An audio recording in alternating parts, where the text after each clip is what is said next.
Warning, if you haven't read any of the Scott Pilgrim graphic novels, or seen Edgar Wright's Scott Pilgrim vs. the World, or seen Netflix Scott Pilgrim Takes Off, stop this video here because I plan to spoil the shit out of them.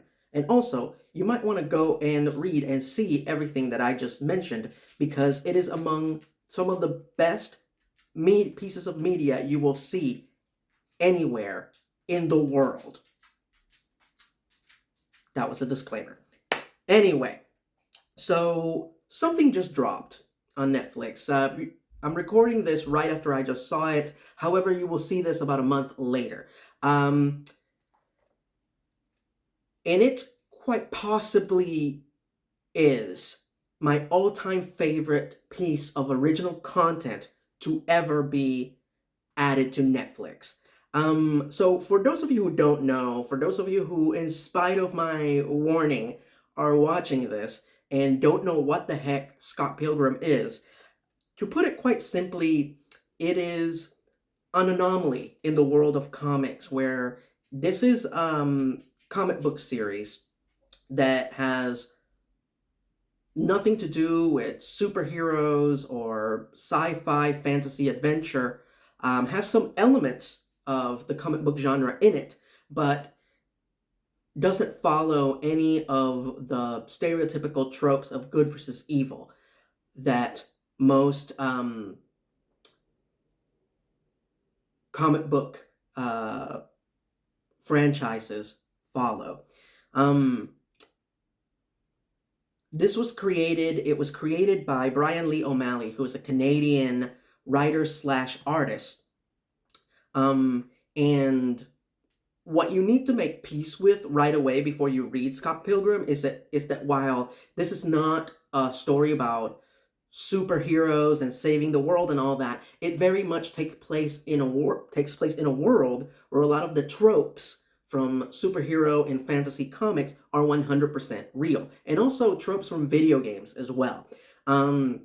So there are people with superpowers. There are when anybody falls and hits themselves in any way, you see an onomatopoeia appear in the air.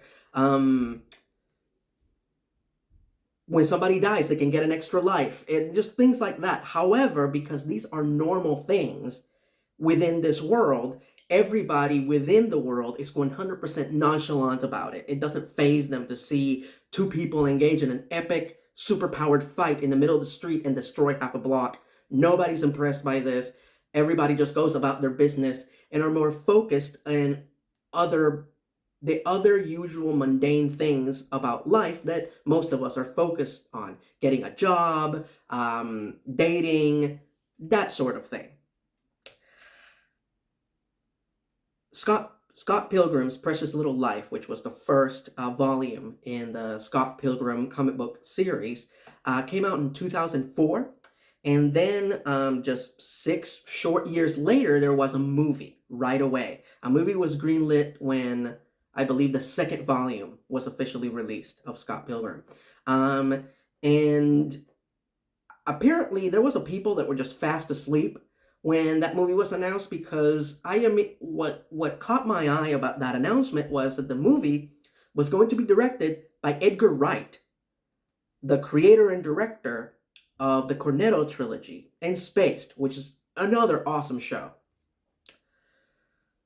So I desperately wanted to see it. The movie officially came out in 2010 when I was living in LA and broke, so I couldn't go. And I desperately wanted to see it because here's the interesting thing about Scott Pilgrim in the world of comics. Is one of those comic books or pieces of media that even people that are not into non-superhero comics agree is good. It's kind of like the Tom Hanks of comics. Even people that are not fans of Tom Hanks don't hate Tom Hanks and agree that he's a great actor. And that's Scott Pilgrim. It's just one of those things that even people who haven't read a lot of it, are not fans, don't really care for that particular genre of comics, you mention Scott Pilgrim and they go, oh yeah, that's really good, yeah. So that combined with Edgar Wright's style of filmmaking and his track record as far as being a director of comedy films, it just seemed like a match made in heaven. However, the movie did not do well. There was a lot of people who... Scott Pilgrim just didn't have a big enough fan base to support something as big as a movie. But it did have a fan base, and it's something that went on to have a cult following afterwards, where the Scott Pilgrim DVD is one of the highest selling DVDs of all time. Of course, the market has changed, and now home media is not what it used to be. But back when DVD sales mattered, Scott Pilgrim was something that just caught on over time, over this past 13 years. It has a devoted fan base thanks to the movie and thanks to this DVD and eventually Blu-ray. However, here's another interesting thing about the movie and the effect that it had on its audience. What is Scott Pilgrim about? For those of you who are crazy enough and reckless enough to watch this, in spite of not knowing the franchise, in spite of the spoiler warning, what is Scott Pilgrim about? What is the premise? So, Scott Pilgrim, the main character, literally meets, the girl of his dreams. The girl that he's always been dreaming about, that has been passing through his subspace highway in his mind. He finds out she exists, Ramona Flowers. However, there's a problem. In order for him to gain the privilege of dating Ramona Flowers, he must first do battle with her 7 evil exes. Matthew Patel, Lucas Lee, Todd Ingram, Roxy Richter, the Katanayagi twins, and Gideon Graves. And only after he defeats all 7 of them can he date Ramona Flowers. And again, nobody blinks at this. Nobody thinks this is weird or out of place. It's just something that Scott has to do in order to date the girl of his dreams. However, this movie had an interesting Karate Kid effect on its audience throughout the years, where when people first saw it, like when I first saw it, thankfully in 2011, after I moved back to Tallahassee and officially had the money to rent it, and then after I rented it, the moment that I could, I bought this DVD that I still have in my hand.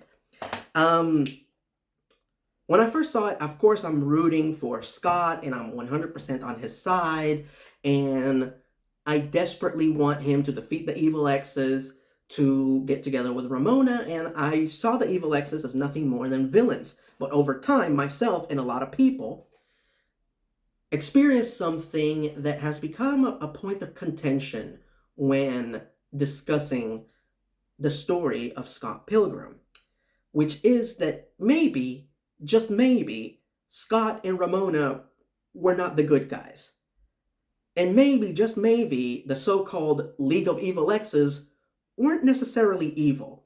And every single member of the League of Evil Exes in this 13-year gap between the movie and the Netflix animated series, have gained a fan following, as everybody has pretty much come to the realization that the evil exes were somewhat justified in trying to sabotage any potential happiness that Ramona had. Why are Ramona and Scott not 100% the good guys? Because Ramona left in her wake, she left all of these broken-hearted people. 7 broken-hearted people. And then instead of apologizing and making things right with those 7 people, she just moved away. She moved from New York to Toronto, Canada, and just left everything behind, and left all these broken people behind like they didn't matter. And then she meets Scott. And Scott is on the same path that she just left. He just got through a very messy breakup with Envy Adams, the worst he's ever experienced, and he immediately gets together with Knives Cho, who is a high schooler, but is also a girl that he obviously has no strong feelings for. He is together because it's convenient, because it's easy, and because when it's done, he can just break up with her and not feel anything and not be hurt. So he is on the path of becoming exactly who Ramona is now. And Ramona is considering dating him. So these are people who have hurt people, or in Scott's case, he's about to hurt someone, and don't, in spite of the fact that she's more emotionally mature than Scott, in spite of that, they're both still emotionally immature and have not noticed all the great deal of pain that they have dealt to all the people that were in their lives before. Oh, I should mention that Scott did hurt Kim Pines. He did hurt Kim Pines and has not noticed, didn't even notice. They're in the same rock band together, Sex Bomb, and hasn't noticed that he hurt Kim Pines. So that was always something that kind of just hung out there that made people question whether or not Scott Pilgrim and Ramona Flowers deserved a happy ending. This show addresses and fixes that.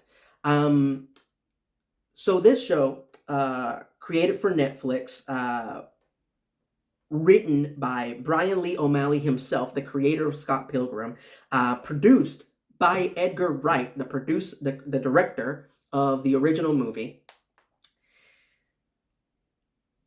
addresses that and fixes a lot of the things that people have discussed for years, and also services the desire to know more about the other characters in Scott Pilgrim's world. I don't think it would be right to call it a sequel. I think it's more of a midquel. The animated show starts exactly like the movie and the graphic novel and the comic that we know. Exactly the same. Scott finds out that Ramona is real. He goes out on one date with her. They start to fall for each other. It's just starting. And then immediately, the first evil ex, Matthew Patel, shows up, challenges Scott to do battle. They go to fight themselves, and that's the moment when everything changes from the original source material in the cartoon. Scott loses the fight, and very much like in Back to the Future 2, their timeline goes on a tangent. And all of a sudden, Scott Pilgrim literally, as the title says, takes off. He is gone. And all the other characters, especially Ramona Flowers, get pushed to the foreground, and they become the main characters. And you get to find out more about them and who they would have become if the events of the graphic novel and the movie hadn't transpired. And for the most part, they end up being better people. For the most part, not all. Julie Powers was always evil. So it's rewarding this decade-long fan base that the movie created by fixing a lot of the more questionable things about the Scott Pilgrim franchise, the Scott Pilgrim story, as well as putting the spotlight on a lot of the characters that developed the fan base and developed sympathy in the time after the movie came out. Scott Pilgrim is just something that if you see it and you get it, you love it. And that's not just something that applies to the fans and the viewers. Is also something that applies to the cast. Famously, Chris Evans, who played Lucas Lee in the movie, said that the Scott Pilgrim cast is the favorite cast that he has ever worked with. And while he was working on the movie and his part was not very big, he only worked for a couple of days, but in just those few days that he worked on the movie, he said that he wished that Scott Pilgrim was a TV show so he could just work on it forever. That if that was his job from this point on, to only play Lucas Lee on Scott Pilgrim with these people, that he would be perfectly happy. Which is something that I thought was cool, but made me wonder, like, what would happen if they did a follow-up? And lo and behold, they do a follow-up, and as it turns out, the entire cast of Scott Pilgrim vs. the World kept in touch with one another via this ongoing email chain, mass email, that they had maintained since 2010 until now. And according to Anna Kendrick, who was part of the cast, she played Stacy Pilgrim in the original movie and in the cartoon. The email chain was mostly them sending funny memes that they liked to one another, and then them sending the most sarcastic and unenthusiastic reactions to the meme. And generally speaking, the two that would win this battle of sarcasm would either be Michael Cera or Kieran Culkin. So when it came time to produce this animated version for Netflix and Edgar Wright officially became the producer for this, he pulled what I am pretty sure is going to be one of the most badass producer moves in the history of Hollywood producers. He didn't contact any of the cast members' agents at all. All he did was get on that mass email blockchain chain that they've had going since 2010, and he just told everybody, hey, we're making this, and you can read this online, by the way. It's fully available. Everybody has shared this email, and this is the abridged version, but basically we're making Scott Pilgrim anime for Netflix. Brian Lee O'Malley wrote it. It's great, and I really want all of you to come back and reprise your roles. All 15 of the primary cast members from the Scott Pilgrim movie agreed to return and play their characters again within 3 hours of Edgar Wright sending that email. Everyone. And I'm talking Michael Cera, Mary Elizabeth Winstead, Kieran Culkin, Brandon Routh, Ellen Wong, Johnny Simmons, Mark Webber, Satya Baba, Brie Larson, Chris Evans, Anna Kendrick, Allison Pill, Aubrey Plaza, Mae Whitman, and Jason Schwartzman. Everyone. So if that level of love and loyalty doesn't tell you something, it's not proof of what I've been saying in this video, I don't know what will.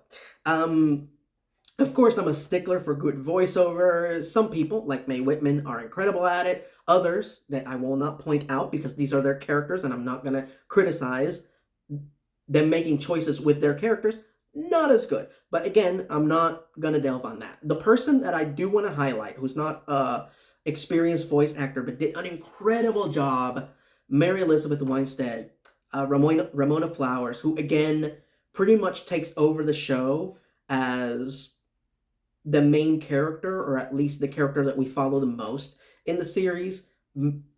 All the respect in the world, not a voice actor, did a great job. Ramona Flowers, not an easy character to play because she seems emotionally disconnected. But there's an art to playing a character that is emotionally, that is even tempered at all times, but still show emotion. Kristen Stewart.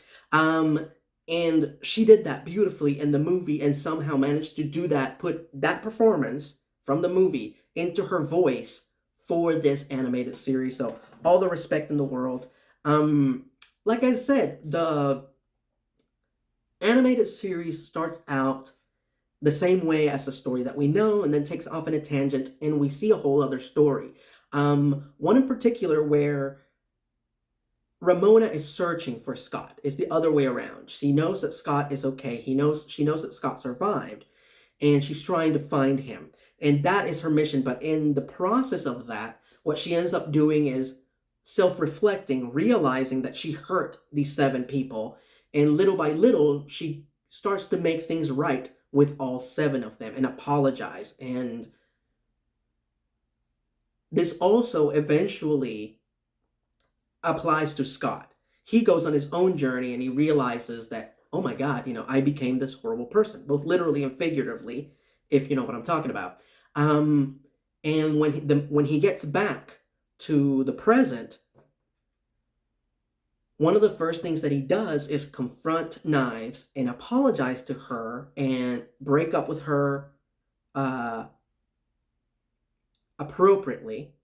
and admit that he did a horrible thing to her and that she shouldn't start dating Ramona while he was still Knives' boyfriend. And again, the characters, we see the growth.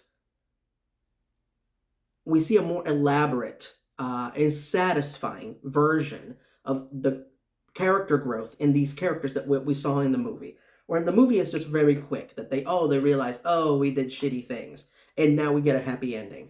So again, it's, as much as I love the movie, this has a way more satisfying resolution than the film. Happy to admit that. But still,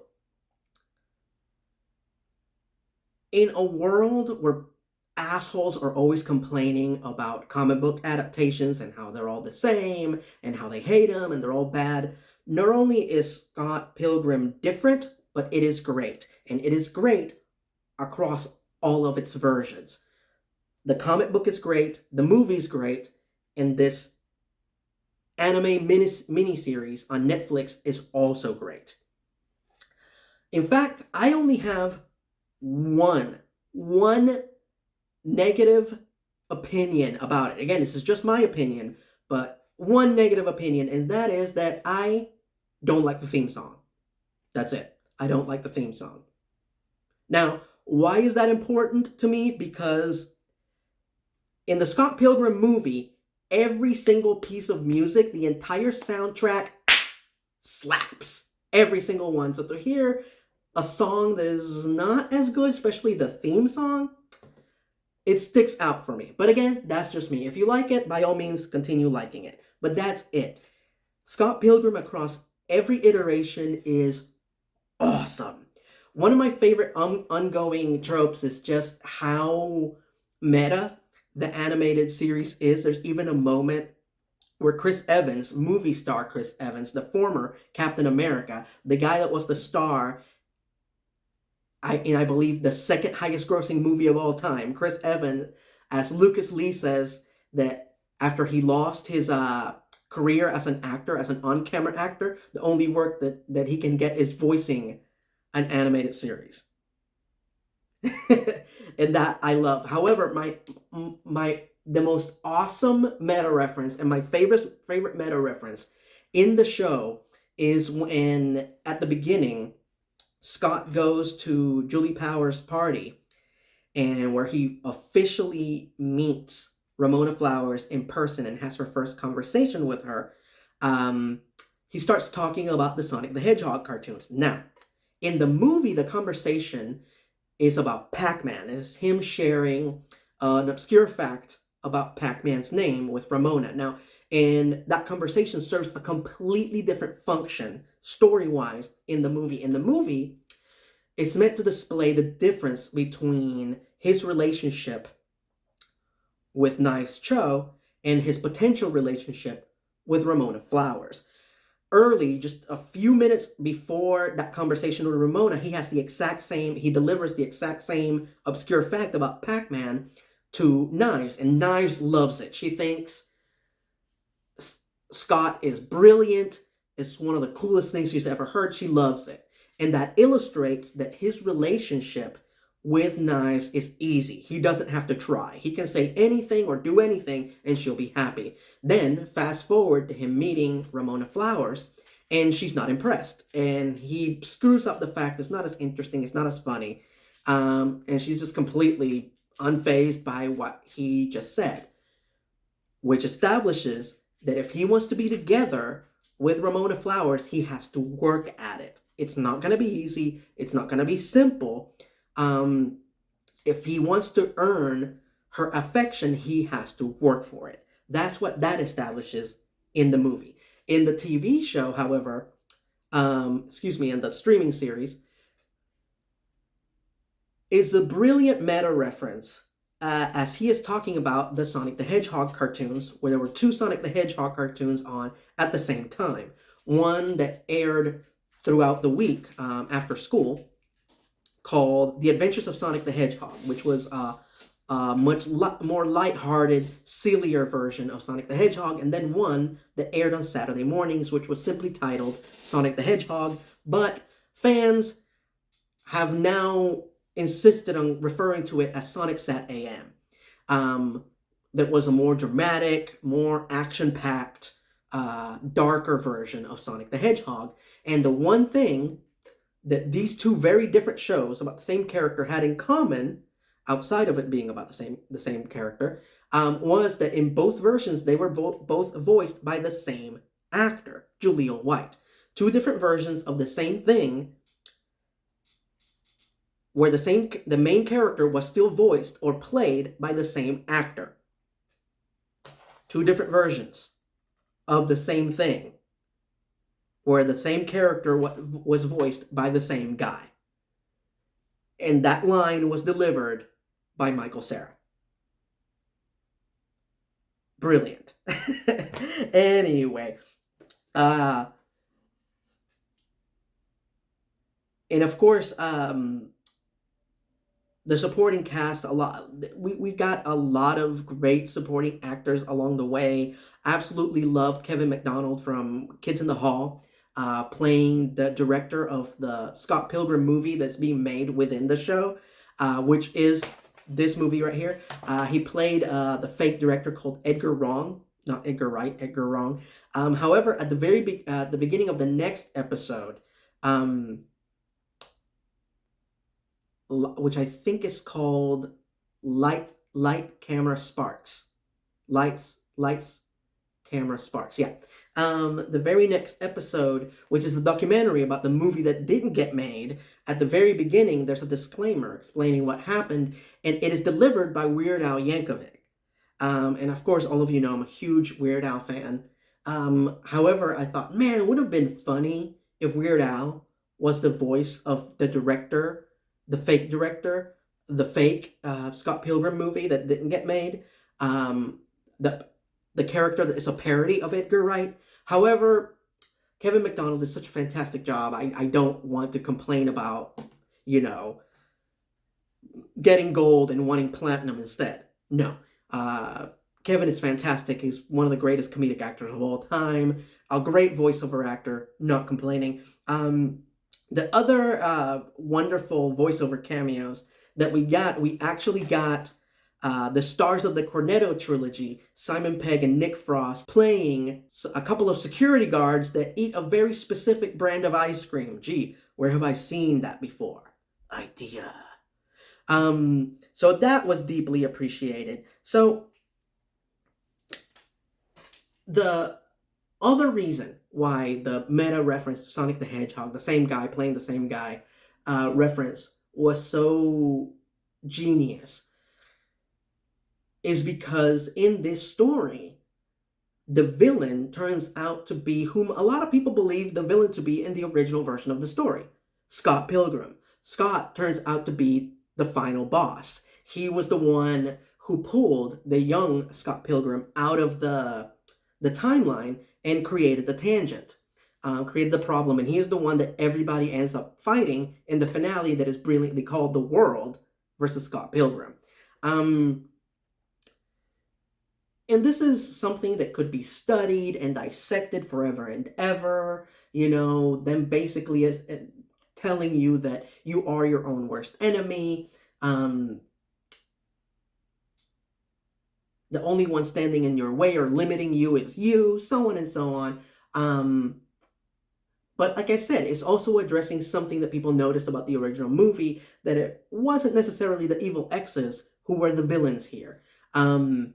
And of course, old Scott, played by Will Forte. Teenage Scott, by the way, was voiced by Finn Wolfhard, who for many years after Stranger Things took off, every time he did a panel and anybody asked him what his favorite movies were, he would always list Scott Pilgrim versus the World. So for Finn Wolfhard, this was a dream come true to play Teenage Scott in just one scene. But anyway, through old Scott, present-day Scott discovers that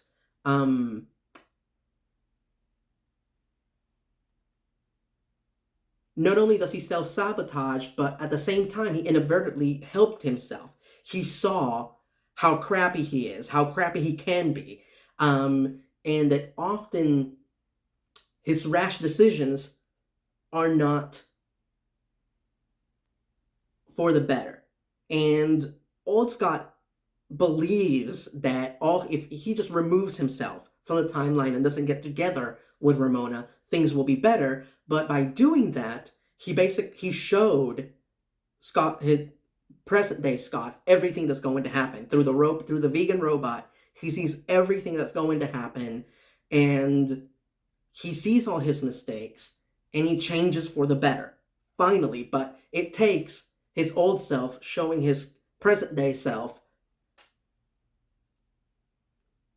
literally everything that happens as opposed to tell him. Because a lot of people try to tell him, from Wallace to Steven to Kim Pines, everybody tries to tell Scott that he's wrong in what he's doing, and he doesn't get it.